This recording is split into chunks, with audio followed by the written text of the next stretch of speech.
He has seated at the major stakeholders in the electoral process, and they have come to analyze challenges of INEC as well as brainstorm on the ways forward. But for many of these right activists, the present administration is a major problem of INEC.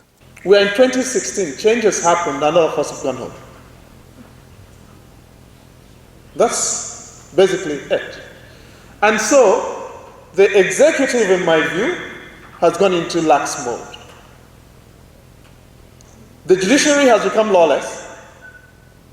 The National Assembly is lacking in credibility, admittedly under attack in my view, somewhat, to some degree unfairly. This is my very honest view. The way we are carrying on, there will be no elections in 2019.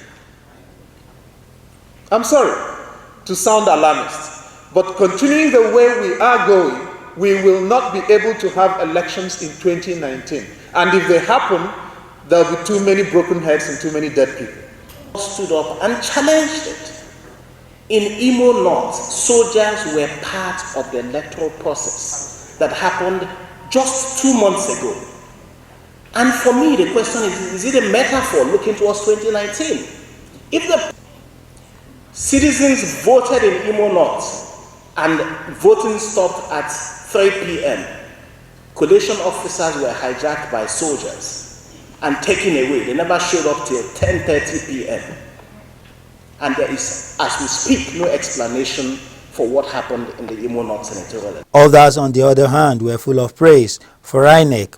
For them, the election management body is now better organized. And that was the kind of visibility that we were, looking at and how to push for issues. Because there is just no big difference. The difference is that the barriers that we face. And all we are speaking to is those barriers. If you take away those barriers that make that kind of level playing field, then we are able to participate effectively. I tell you, politicians are beginning to run after us. 10 years down the line, it was a bad case. Now they know we have a number, and there's nothing like a disabled vote. You agree with me? The truth is that operationally we have an improved process. And the challenge we have that has resulted in the inconclusive elections that has created a negative perception is basically not an operational problem. And I'm not here to defend, but I will say the positive and the negative. But I wanted to clear that. Can you imagine that in some recent elections, we have had 90% of polling units opened by 8 a.m. Some have even been as high as 98%, 8 a.m. We didn't have this before. So to say that there's no progress in the electoral processes. These, however, prefer to speak on the Not Too Young to Run bill. He is convinced that it will go a long way in addressing election participation because, according to him, anyone who is old enough to vote should also be old enough to be voted for. Will have to be run, and I'll be told it's been passed in the House of Representatives, and I hope that the Senate can concurrently pass that bill to remove the legislative obstacles that make young people in the country to be only voters and not people who can be voted for. After all, as said, ActionAid unveiled its report on citizens' participation in the 2015 electoral process tagged Space, Access and Influence in Nigeria Electoral Process.